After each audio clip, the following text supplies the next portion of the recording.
Dear students, royalty account के इस chapter में आज हम सब लीज, उपपट्टा तथा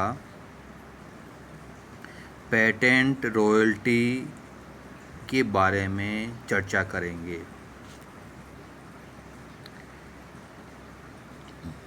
पहले सब लीज के बारे में थोड़ी चर्चा कर लें। सब लीज का मतलब है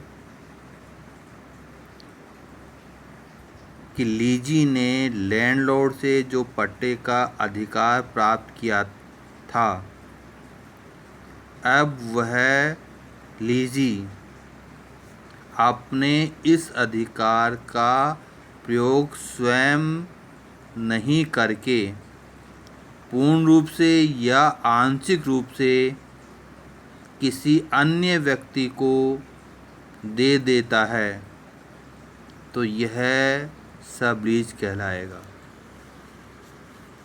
उदाहरण के लिए, ए जो माइनिंग ऑनर है, इसने बी को अपने माइनिंग रॉयल्टी के अधिकार दे दिए। अब बी के पास माइनिंग के जो अधिकार हैं, बी इनमें से आधा अधिकार सी को दे देता है, तो बी और सी के बीच में जो अनुबंध है वह सब लीज कहलाएगा। यानी यहाँ दो अनुबंध होंगे। एक अनुबंध होगा ए और बी के बीच में, जो मूल अनुबंध कहलाएगा। दूसरा अनुबंध होगा बी और सी के बीच में, जो सब लीज अनुबंध कहलाएगा, उपपट्टा अनुबंध। दोनों अनुबंध अपनी जगह महत्व रखते हैं, लेकिन जो मूल अनुबंध है ए तथा बी के बीच में, ए जो लैंडलॉर्ड है उसको इस बात से कोई संबंध नहीं है कि बी ने सब लीज पर किसी और को अपने अधिकार बेच दिए हैं। उसको जो रॉयल्टी मिलेगी वह बी के द्वारा ही भुगतान की जाएगी, सी के द्वारा नहीं। ए और बी के बीच में जो अनुबंध हुआ है वही अनुबंध उस पर लागू होगा। बी और सी के बीच में अनुबंध के प्रावधान उस पर लागू नहीं होंगे, लेकिन उसको रॉयल्टी बी और सी दोनों संयुक्त रूप से जो उत्पादन करेंगे उस पर मिलेगा। इसलिए यहाँ पर जब हम पुस्तकों में लेखा करेंगे तो एक ही स्थिति है, वो लैंडलॉर्ड की स्थिति है। बी की स्थिति वह लीजी की स्थिति है, और वह लैंडलॉर्ड भी कहलाएगा सब लीज के लिए। यानी बी की स्थिति दो प्रकार की हो गई, एक लीजी के रूप में और एक लैंडलॉर्ड के रूप में। हम यहाँ पर जो लेखा करेंगे वह लेखा जब एक ही पुस्तकों में करेंगे, लैंडलॉर्ड की पुस्तकों में, तो ए और बी के बीच में जो अनुबंध हुआ उसके आधार पर करेंगे। जब हम बी की पुस्तकों में लेखा करेंगे तो बी की स्थिति दो प्रकार की है, एक लीजी की स्थिति है और एक लैंडलॉर्ड की स्थिति है। यानी इसको रॉयल्टी मिलेगी भी और रॉयल्टी भुगतान भी करेगा। तो इसकी पुस्तकों में दो विश्लेषण तालिका बनाएंगे, एक मूल अनुबंध के लिए और एक सब लीज अनुबंध के लिए, और उसके आधार पर खाते खोले जाएंगे।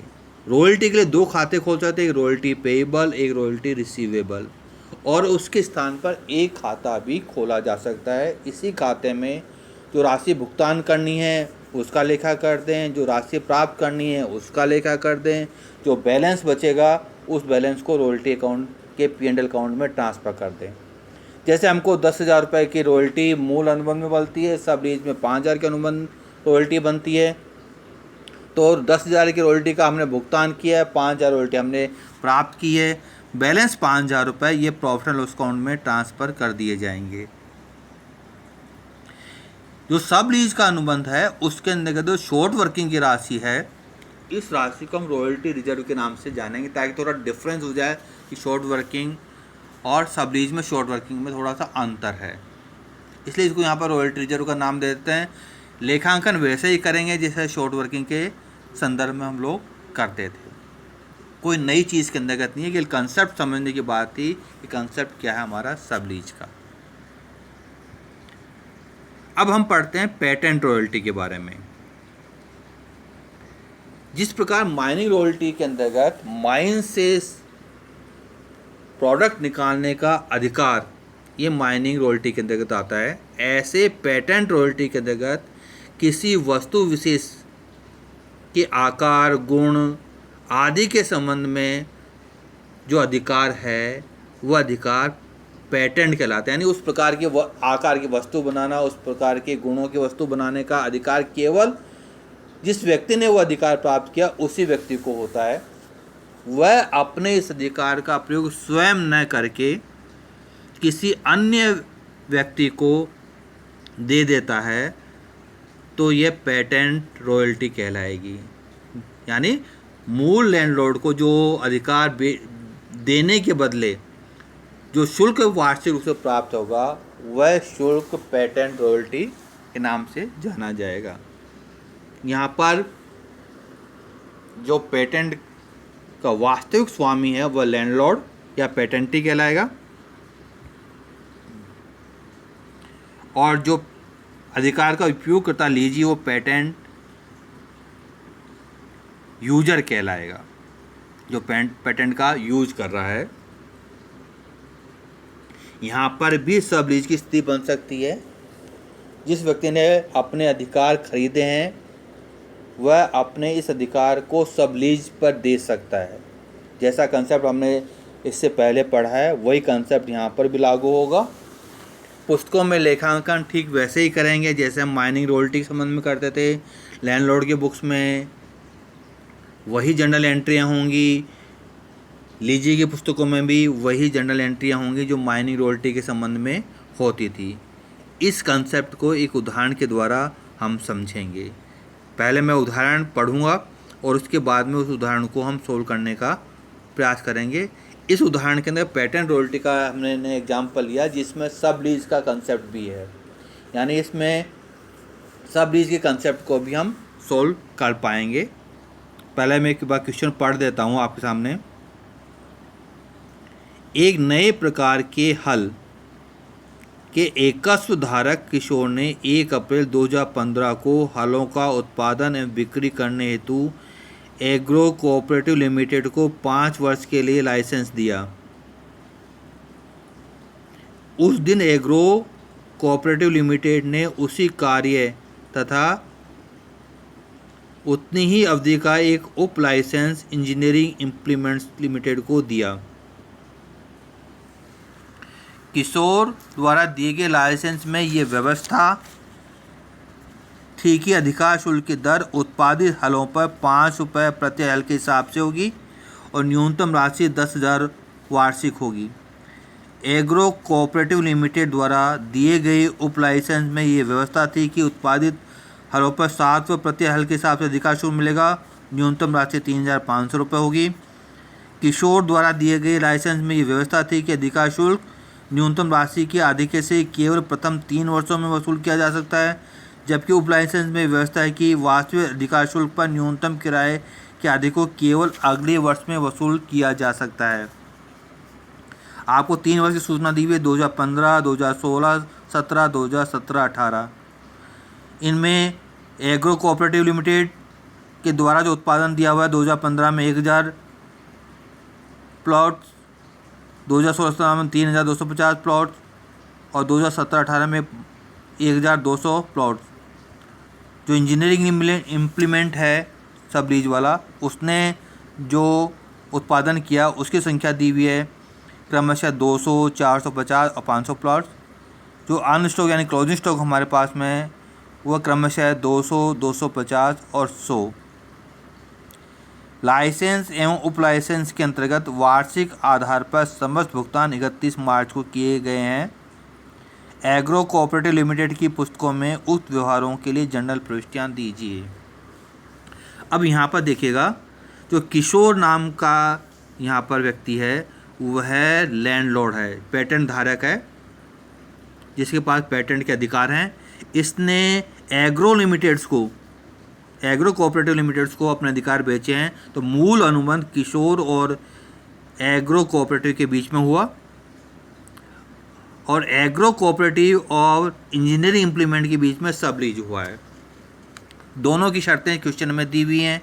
तो दो विश्लेषण तालिका हमें क्वेश्चन हल करने से पहले बनानी पड़ेंगी,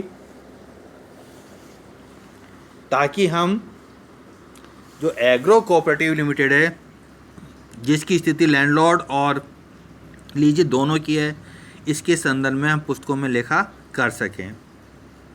सबसे पहले जो मूल अनुबंध हमारे पास में, उस मूल अनुबंध के लिए हम विश्लेषण तालिका बनाते हैं।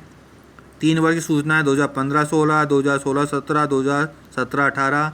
आपको क्वेश्चन में मिनिमम रेंट दिया हुआ है 10,000 रुपये वार्षिक, तो मिनिमम रेंट तीनों वर्षों में 10,000 रुपये, 10,000 रुपये और 10,000 रुपये होगा। एक्चुअल रॉयल्टी की दर दी हुई है आपको 5 रुपये प्रति हल जो उत्पादित हुआ है उस हल के संदर्भ में। अब यहाँ पर देखिएगा, जो हल का उत्पादन होगा, वो उत्पादन के लिए आपको पता है, उत्पादन के लिए हम क्या करते हैं कि दोनों के द्वारा जो राशि हल की बेची गई है, उन दोनों के जोड़ के अंतर्गत ओपनिंग और क्लोजिंग स्टॉक का हम समायोजन करेंगे, तब हमें उत्पादन की राशि प्राप्त होगी। अब देखिएगा यहाँ पर एग्रो लिमिटेड ने जो उत्पादन किया है वह क्रमशः 1,000, 3,250 और 1,200, और इंजीनियरिंग लिमिटेड ने जो माल बेचा है वो बेचा है 200, 450 और 500। क्लोजिंग स्टॉक हमको दिया हुआ है 200, 250 और 150, यानी इतना कुल माल बना। तो तीनों का टोटल यदि हम करेंगे 1,000, 2015-16 में 1,000 प्लस 200 तो 1,400 आएगा हमारा। 2016-17 में 3,250 प्लस 450 प्लस 250 तो 3,950 आएगा। 2017-18 में 1,200 प्लस 500 प्लस 150 तो ये टोटल आएगा 1,800। इनमें से ओपनिंग स्टॉक हम कम कर देंगे, तो जो हमारा क्लोजिंग स्टॉक है वह अगले वर्ष के लिए ओपनिंग स्टॉक होगा। 2015-16 में जो क्लोजिंग स्टॉक है 200, वह 16-17 में ओपनिंग स्टॉक होगा 200, तो 3,950 में 200 कम कर देंगे, 3,750 यह उत्पादन हो जाएगा हमारा। और 2016-17 के अंतर्गत 1,800 जो हमारा टोटल था उसमें 250 कम कर देंगे, तो 1,550 ये हमारा उत्पादन आ जाएगा। इस उत्पादन को 5 रुपये प्रति दर से हम मल्टीप्लाई करेंगे, यानी 1,400 को 500 से मल्टीप्लाई करेंगे तो 7,000 आ जाएंगे। तो एक्चुअल रॉयल्टी 2015-16 में 7,000। फिर हमारा 3,750 उत्पादन है, 3,750 को 500 मल्टीप्लाई करेंगे तो 18,750 आएंगे। और तीसरे वर्ष 17-18 में 1,550 हमारा उत्पादन है, 1,550 को 5 से मल्टीप्लाई करेंगे तो 7,750, ये एक्चुअल रॉयल्टी आ गई। मिनिमम रेंट आपको पता है 10,000 दिया हुआ है, तो 10,000 एक्चुअल रॉयल्टी और मिनिमम डेट शॉर्ट वर्किंग होगी, तो 7,000 में 10,000 करेंगे तो -3,000 ये शॉर्ट वर्किंग है। 18,750 में 10,000 कम करेंगे तो 8,750 एक्सेस वर्किंग है। और तीसरे वर्ष में वापस शॉर्ट वर्किंग हमारी 2,250 है। आपको क्वेश्चन में सूचना दी हुई है कि मूल अनुबंध जो हमारा अगले 3 वर्षों तक हम वसूल करने का अधिकार रखते हैं, यानी 2015-16 में जो शॉर्ट वर्किंग होगी उसको वसूली का अधिकार 2016-17, 17-18, 18-19 तक रहेगा, और उसके बाद में हम उसको प्रॉफिट एंड अकाउंट में ट्रांसफ़र कर देंगे यदि वसूल नहीं कर पाते हैं तो। यहाँ पर क्वेश्चन में देखिएगा, आपको सूचना दी हुई है पहले वर्ष में शॉर्ट वर्किंग 3,000 है, इसकी वसूली अगले 2 वर्ष यानी कुल मिला 3 वर्षों तक करनी है। अगले 2 वर्ष तो 8,750 रुपये दूसरे वर्ष में इसकी पूरी वसूल हो जाएगी हमारी 3,000 रुपये की राशि, यानी कोई राशि ट्रांसफ़र नहीं करनी है हमको। और तीसरे जो 17-18 है इसमें हमारी शॉर्ट वर्किंग है 2,250।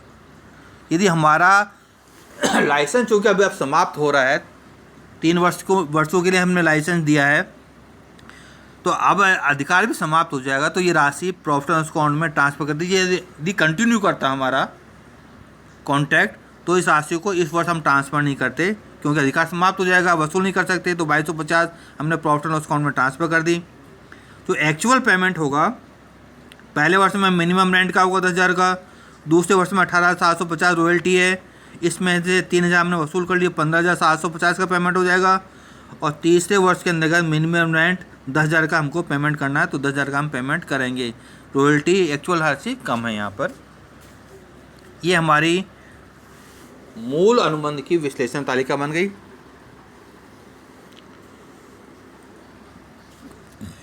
अब सब लीज के लिए हम विश्लेषण तालिका बनाएंगे, वो 3 वर्ष है। यहाँ मिनिमम रेंट दिया हुआ आपको 3,500 रुपये, तो 3 वर्षों में 3,500 मिनिमम रेंट। एक्चुअल रॉयल्टी के लिए वही स्थिति वापस बनेगी, हमने कितना उत्पादन किया, कितना हमारे पास में क्लोजिंग स्टॉक है, उसका समायोजन करेंगे ओपनिंग स्टॉक से, और लास्ट में जो उत्पादन होगा उस उत्पादन के आधार पर हम रॉयल्टी का निर्धारण करेंगे। जो दर दी हुई है उस दर के आधार पर 7 रुपये प्रति हल आपको दी हुई है। तो हमने 200 का बिक्री की है, 200 हमारा क्लोजिंग स्टॉक है, तो कुल मिलाकर 400 का उत्पादन हुआ। इसमें क्लोजिंग स्टॉक पहले वर्ष में कुछ होगा नहीं, तो पहले वर्ष में उत्पादन 400। 2016-17 में 450 की बिक्री है, 250 क्लोजिंग स्टॉक है, दोनों को मिलाकर 700। पहले वर्ष का जो क्लोजिंग स्टॉक है अब ओपनिंग स्टॉक हो जाएगा, 200 का हमने कम कर दिए, तो 500 ये हमारा उत्पादन हो जाएगा। 2017-18 में 500 का बिक्री है, 100 हमारे पास क्लोजिंग स्टॉक है, कुल मिलाकर 600। इससे पहले वर्ष में ओपनिंग स्टॉक जो बनेगा वो 250 बनेगा, कम कर दिया तो हमने 350, यानी 400 क्रमशः 500 और 350 ये हमारा सब लीज में उत्पादन होगा। तो इसकी रॉयल्टी निकालने के लिए साल से मल्टीप्लाई कर दीजिए, 400 × 7 2800 रुपये, ये पहले वर्ष की रॉयल्टी हो जाएगी।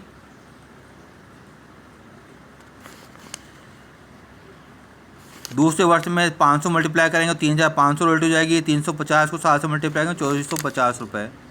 क्वेश्चन में दिया हुआ है यहाँ पर अगले वर्ष ही हम केवल वसूल कर सकते हैं, और वसूल नहीं कर पाएंगे तो P&L में ट्रांसफ़र कर देंगे।